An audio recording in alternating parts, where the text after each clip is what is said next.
नमस्कार दोस्तों, मेरे द्वारा एक कुंडली पोस्ट की गई फेसबुक में आज, और उसमें ये प्रश्न पूछा कि उसकी शनि की महादशा कैसी गई। सिर्फ एक ही सवाल, और ये कुंडली मैं आप लोगों के साथ अभी शेयर कर रहा हूं। तो इसमें ये सवाल पूछा गया कि इसकी महादशा शनि की कैसी गई। एक सिंपल सवाल, अच्छी बुरी, ज्यादा जानकारी नहीं है कि उसके क्या हुआ क्या नहीं हुआ, इतनी जानकारी है कि दशा कैसी गई। ये सवाल मुझसे भी पूछा गया था।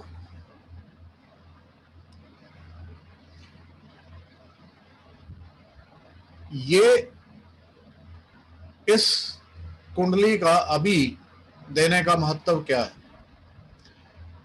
ये काफी पुरानी बात है और ये आज मेमोरी में वापस आ गई।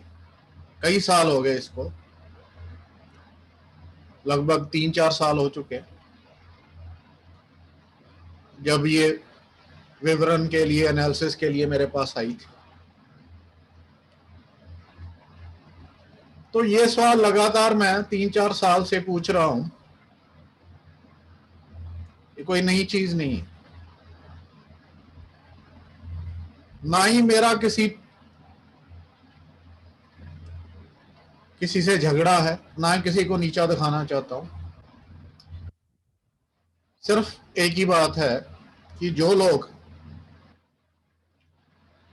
वैदिक पराशरी ज्योतिष में कमियां निकालते हैं, ये उनके लिए, वो कहते हैं कि इससे सटीक एनालिसिस नहीं हो सकता, इससे सटीकता नहीं आती। ये सब उनके लिए। इस एक सवाल का 5 अलग अलग तरह से जवाब दिया जा सकता है वैदिक अनुसार। पहला, लघु पराशरी। अगर केंद्र का मालिक पापी ग्रह है और केंद्र में स्थित है, तो वो अपना पाप तो त्याग देगा, वो न्यूट्रल हो जाता है। एक, जिससे आप सेध ले सकते हैं। ये अभी जवाब नहीं। फिर दोबारा लघु पराशरी, श्लोक नंबर 6, योगाध्याय। योगा कारक ग्रह से संबंध करने वाला पापी ग्रह अपनी दशा में और योगा कारक के अंतर में शुभ फल देता है।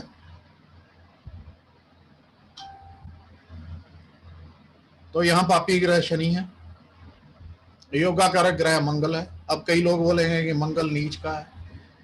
भाई, जब श्लोक के बारे में बताया गया तो उसमें ये तो नहीं बोला था कि योगाकार ग्रह जो है वो नीच का होगा, उच्च का होगा। उसने बोला कि योगा कारक ग्रह से संबंध करने वाला पापी ग्रह अपनी दशा में और योगा कारक के अंतर में शुभ फल देगा। ये दूसरा। अब इसमें तीसरा, फल दीपिका कहती है कोई भी ग्रह यदि केंद्र या त्रिकोण का मालिक हो, कोई भी ग्रह यदि केंद्र और त्रिकोण का मालिक हो और साथ में दुष्ट स्थान का भी मालिक हो, पर वह अपने त्रिकोण स्थान या केंद्र स्थान वाली जगह पे पड़ा हो, तो वो शुभ फलदाता होता है, वो अच्छा फल देता है। ये फल दीपिका का कहना है।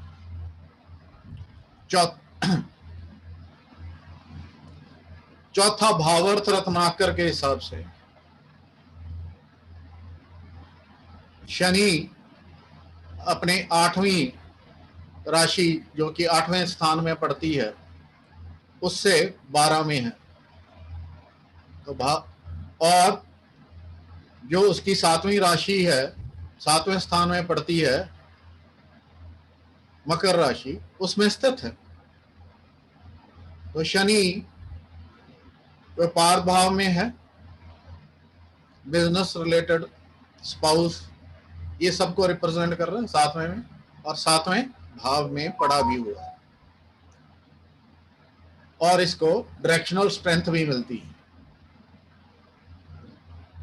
तो भावार्थ रत्नाकर के अनुसार शनि क्योंकि 8 अपनी 8वें स्थान वाली राशि से 12वें में है और अपनी 7 में जो 7वें स्थान वाली राशि उसमें स्थित है, तो ये ज्यादा मुख्यतर 7वें का फल देगा। 8वें का फल जो है वो न्यूट्रलाइज हो जाएगा, क्योंकि उससे वो दुष्ट स्थान में जब पड़ जाए ग्रह तो दो नेगेटिव पॉजिटिव बन जाते हैं। ऐसा भावार्थ रत्नाकर का विवरण है।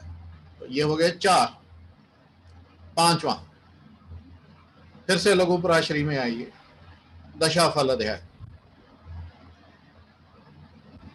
संबंधित ग्रह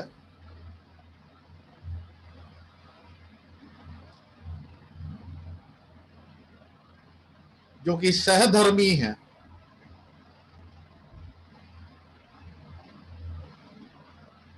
वो एक दूसरे की दशा में फल देते हैं। तो यहां मंगल जो है वो केंद्र और त्रिकोण के मालिक हैं, और शनि केंद्र का मालिक है। तो सहधर्मी क्या हुआ, वो भी केंद्र का मालिक है, वो भी केंद्र का मालिक है, तो सहधर्मी हो। सहधर्मी और योगा कारक होने के कारण इसका फल अच्छा रहेगा। अब बात आई कि इस जातक की शनि की दशा कैसे गई। इस जातक या नेटिव की शनि की दशा बहुत उत्तम गई। ज्यादा विवरण प्राप्त नहीं है कि कैसा, मतलब ज्यादा इवेंट डिटेल्स नहीं मालूम है, लेकिन इतना उसने खुद बताया कि ये उसका गोल्डन पीरियड था। मतलब उसका शनि की महादशा उसके लिए एक अचूक, मतलब ऐसा था कि उसमें सब कुछ ही सही हो रहा था। ये तो एक कुंडली है। अब हम दूसरी कुंडली पे बात करते हैं।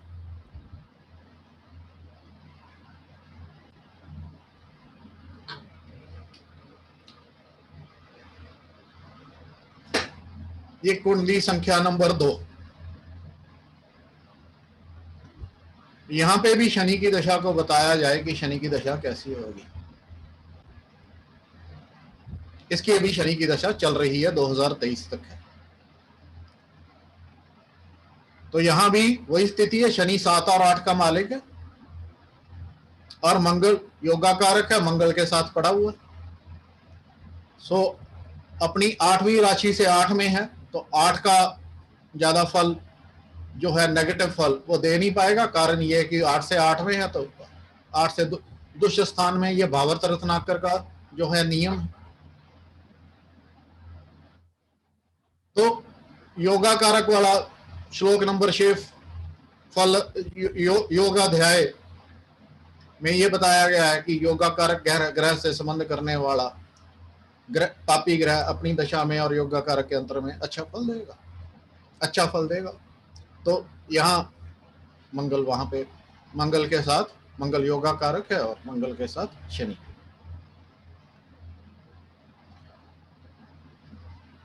और ये क्योंकि व्यापार का है, बिजनेस का है, तो पहले में भी व्यापार या बिजनेस, और साथ में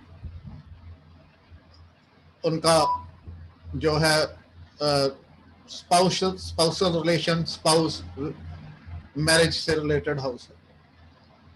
तो ये 7 से 9 में है। तो भावार्थ रत्नाकर के अनुसार ये शनि अपने से 9वीं जगह पे स्थित है, तो इसका फल अच्छा होगा। और है भी, ये जातक ने शनि की महादशा में इतनी तरक्की की है कि आज इसके बिजनेस में कम से कम 100-125 आदमी काम कर रहे हैं। टीक फर्नीचर का काम करता है,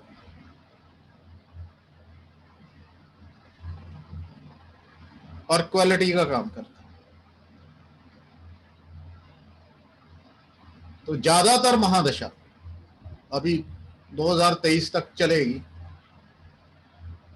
में इसके व्यापार में बहुत तरक्की हुई। ये एक कमरे के शोरूम से एक कमरे के दुकान से ले लो, आज मल्टी स्टोरेड शोरूम का मालिक है, लिफ्ट लगी हुई है और माल एक्सपोर्ट होता है। एडवांस ऑर्डर पे पैसे पहले आ जाते हैं। तो किसी को मेरा मकसद किसी भी विद्वान को किसी को नीचा दिखाना नहीं, सिर्फ इतना है कि जो लोग ये कहते हैं कि इससे बताया नहीं जा सकता, मेरा कहना है कि बताया ही वैदिक एस्ट्रोलॉजी से जाया जा सकता है। और यहाँ पे मैंने कोई वर्ग कुंडली कोई कुछ भी अभी तक इस्तेमाल नहीं किया, ना तो मैंने कोई वर्ग कुंडली इस्तेमाल की। सिर्फ 5 नियम मैंने अभी तक इस्तेमाल किए, उनमें से 3 लघु प्राशरी के हैं, एक भावार्थ रत्नाकर का है और एक फल दीपिका का। इन 2 कुंडलियों के विवरण में, इन 2 कुंडलियों के एनालिसिस में मैंने सिर्फ 5 श्लोकों का जिक्र किया है। और इसमें ज्यादा तामझाम में, बिना तामझाम में पड़े इसका जवाब जो है वैदिक या प्राशरी एस्ट्रोलॉजी से दिया जा सकता है। बस आपको ये पता होना चाहिए कि विवरण कहाँ है, आपको कहां से उठा के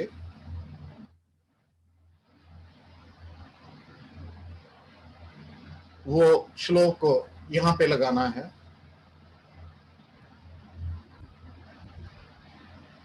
तो जो लोग ये कहते हैं कि प्राशरी ज्योतिष में कुछ नहीं है, ये उनके लिए है।